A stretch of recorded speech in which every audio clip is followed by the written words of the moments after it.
L'homme ne vivra pas de pain seulement, mais de toute parole qui sort de la bouche de Dieu. Voici votre moment de méditation quotidienne.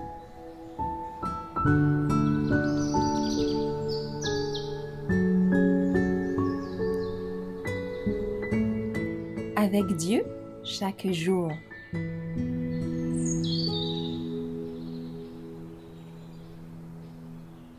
L'amour et la fidélité de Jean, le 10 septembre.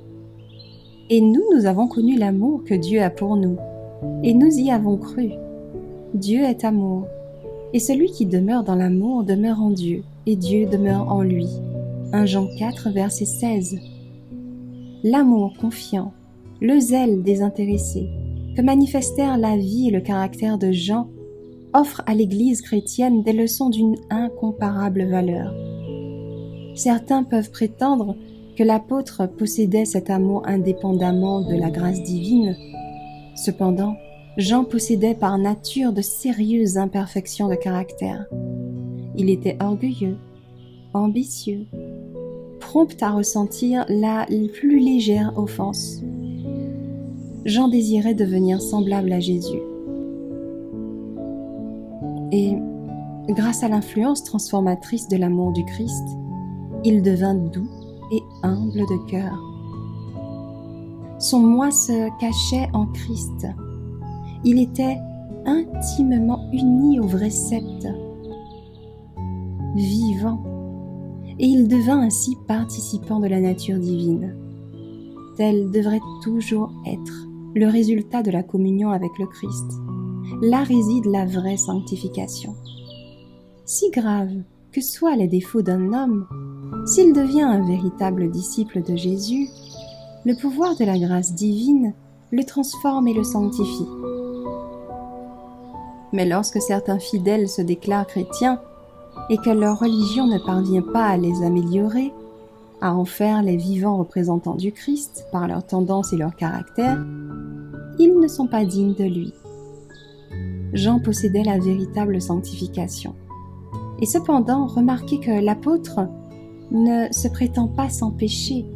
Il recherche la perfection en marchant à la lumière de l'approbation divine. Il proclame que celui qui dit connaître Dieu et qui enfreint la loi divine est un menteur. Bien que nous devrions aimer les âmes pour lesquelles le Christ est mort et travailler pour leur salut, nous ne devons pas faire de compromis avec le péché. Ne nous unissons pas avec ceux qui sont en rébellion contre Dieu et prétendant faire acte de charité. Le Seigneur demande à son peuple d'aujourd'hui d'être intransigeant en ce qui concerne la justice et de s'opposer, comme le fit Jean à son époque, à toute erreur funeste à l'âme.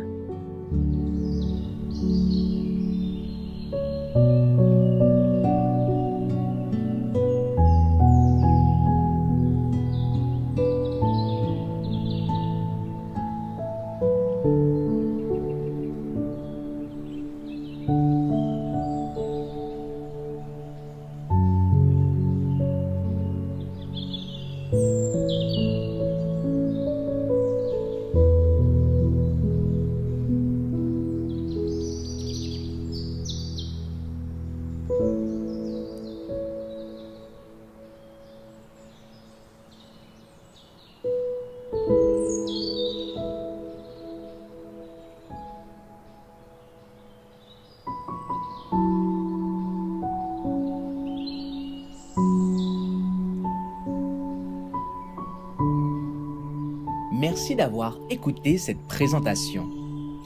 Assurez-vous de nous rejoindre demain pour votre moment de méditation quotidienne avec lereste.org.